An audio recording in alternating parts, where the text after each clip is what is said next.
Jengit basisya aku jengit banula bat pi ngahu baro shi juno jengit basisya aku jengit banula bat pi ngahu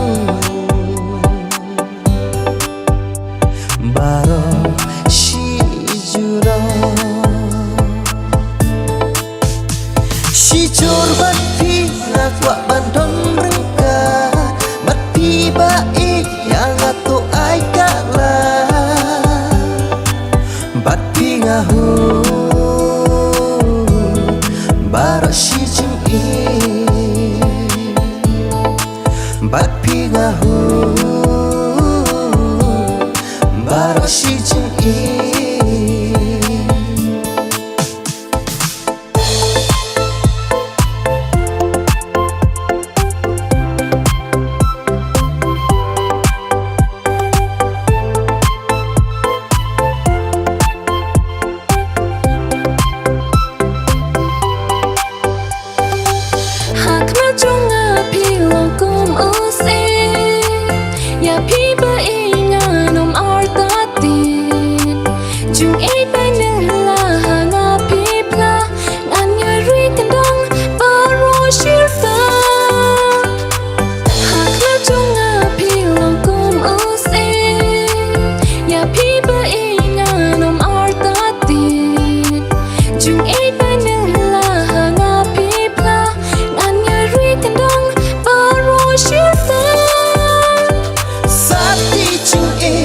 Hapingan pendek jing ik banala trong nhi kan nhai desken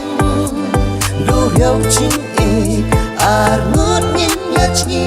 jing ik ba shi sha kan nhai de shi lim te sa ti jing ik hapingan pendek jing ik banala trong nhi kan nhai desken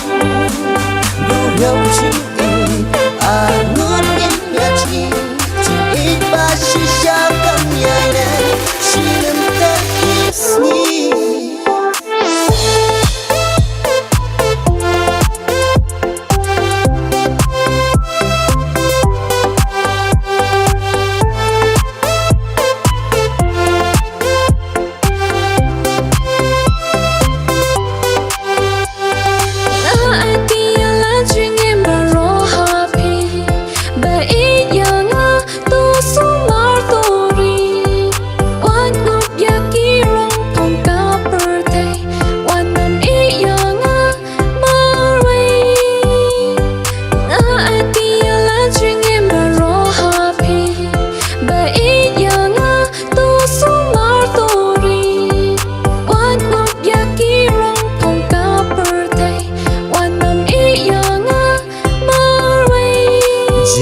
basisya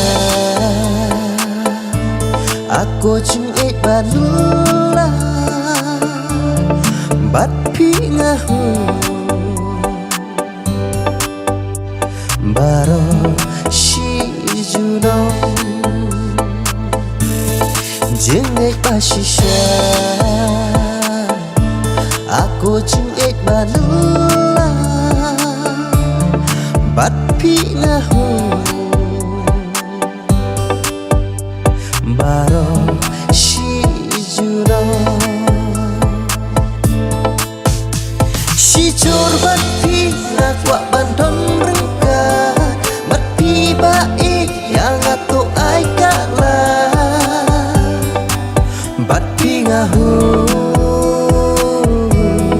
baro shi jeng bat pi ngahu baro shi jeng